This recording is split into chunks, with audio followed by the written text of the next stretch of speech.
The battlefield of Kurukshetra stretched endlessly beneath a blazing sky.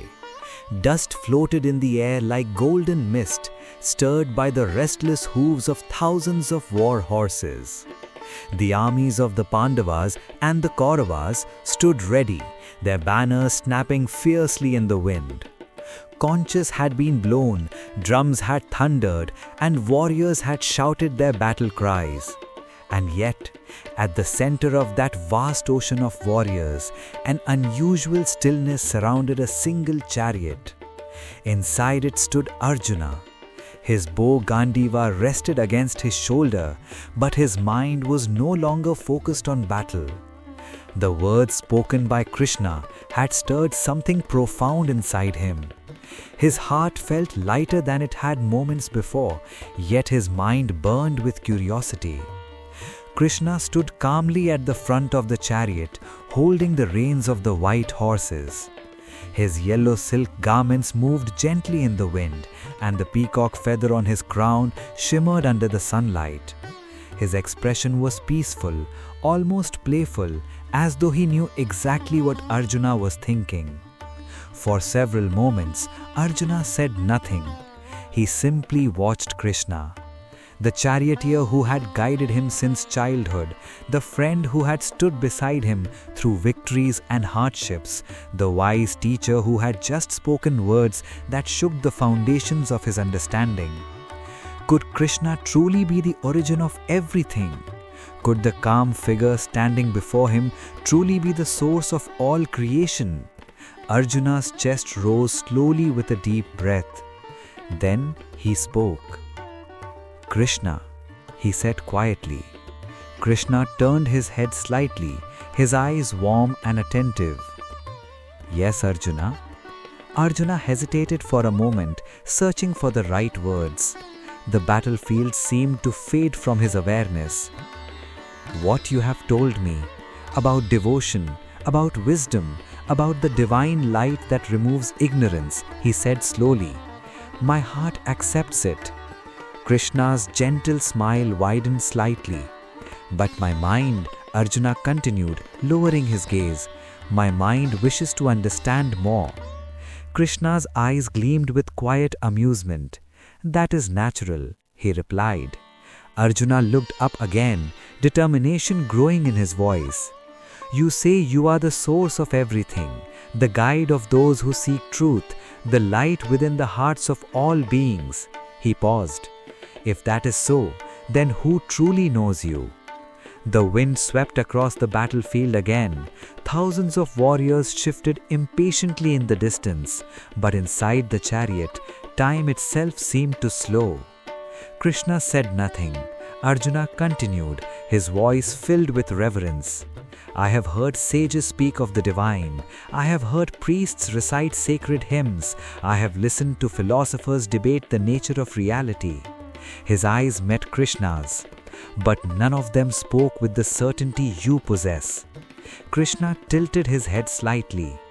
"Then what do you seek to know?" Arjuna stepped closer. "I wish to understand your true nature. Not as a warrior speaking to his charioteer, not as a friend speaking to a friend, but as a seeker standing before truth itself." And the request had only just begun. The sunlight had climbed higher in the sky, casting brilliant light across the endless battlefield. Spears and swords glittered like waves of fire across the distant armies. Yet, Arjuna no longer saw them as enemies. His entire focus rested upon Krishna. A deep sense of reverence filled his heart now.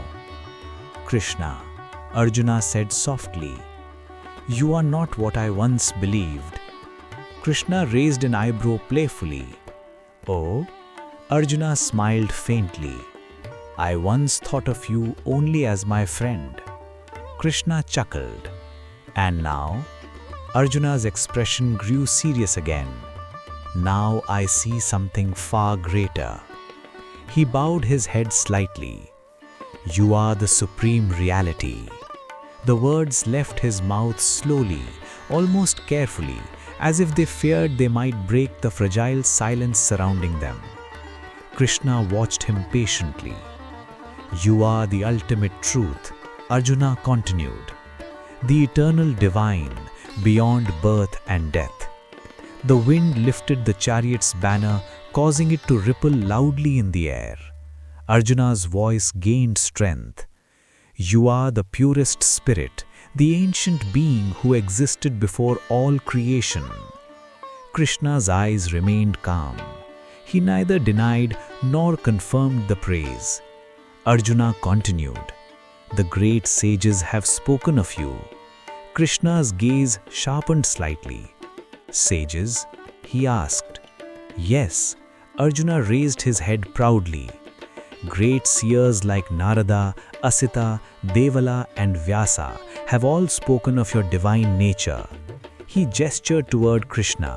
"And now you yourself reveal it." Krishna folded his arms lightly across his chest. "And you believe them?" Arjuna did not hesitate. "Yes." His voice echoed with conviction. "I believe every word." For a moment, the wind grew stronger, swirling dust across the ground. Krishna studied Arjuna carefully. "You trust the words of sages and my own words as well?"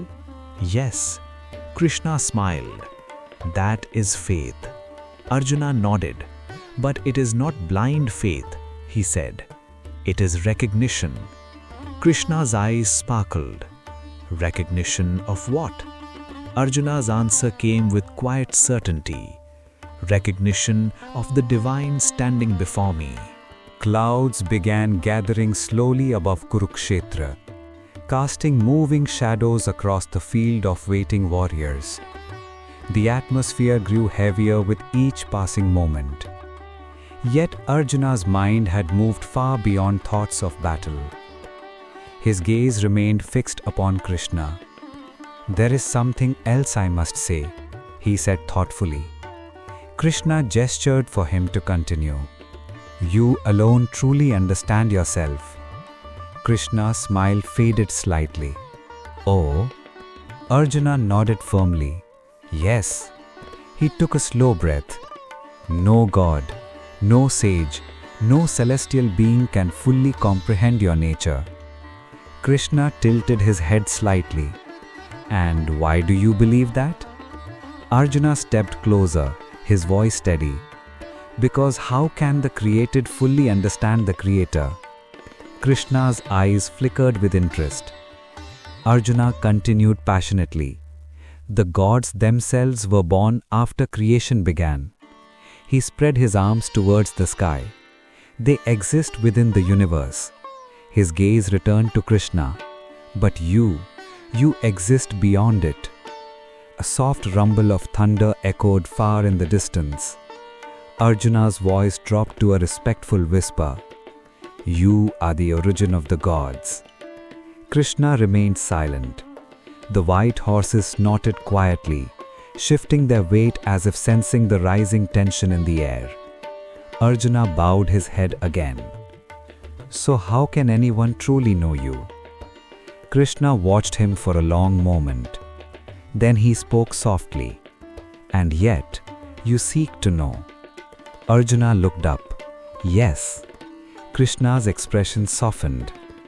"That is the beginning of wisdom." The clouds thickened above Kurukshetra, dimming the sunlight and casting long shadows across the waiting armies. The atmosphere felt charged, electric. Arjuna felt it too. Yet the energy within him was not fear, it was anticipation. He stepped forward again. "Krishna," he said with deep respect, "you are the Supreme Person." Krishna's eyes narrowed slightly. "Explain." Arjuna smiled faintly. "You are the source of all beings." His voice carried both reverence and excitement. "You are the divine ruler of existence." Krishna listened carefully. "You are the Lord of all living creatures, the protector of the universe." The wind blew strongly now, whipping Arjuna's long hair behind him. And yet, Arjuna said softly. "You stand before me as a humble charioteer." Krishna laughed lightly.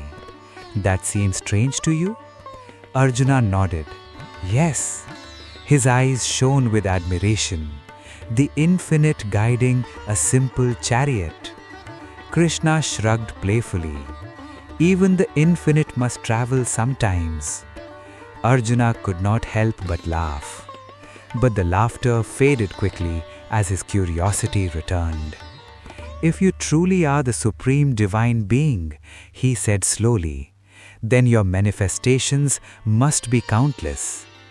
Krishna's eyes gleamed again. "Countless indeed."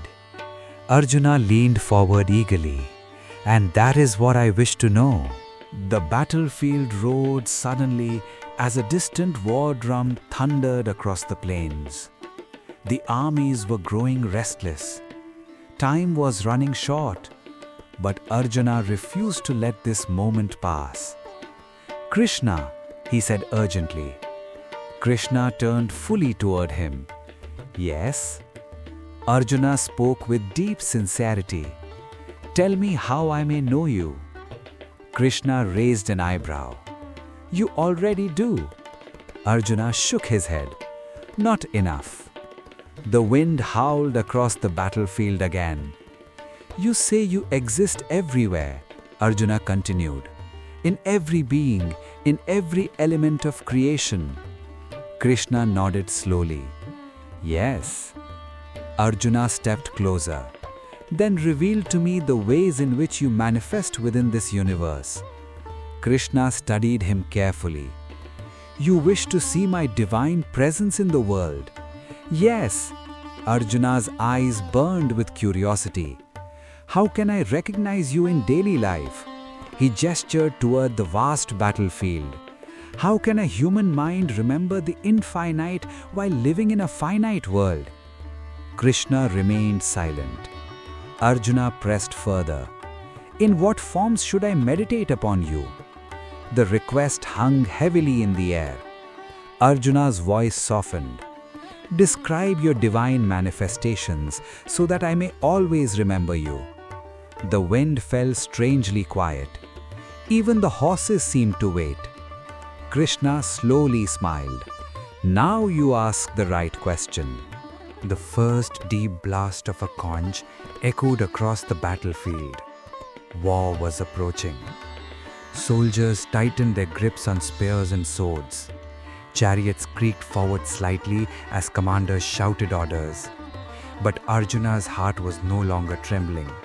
Instead, it burned with anticipation. He looked directly into Krishna's eyes.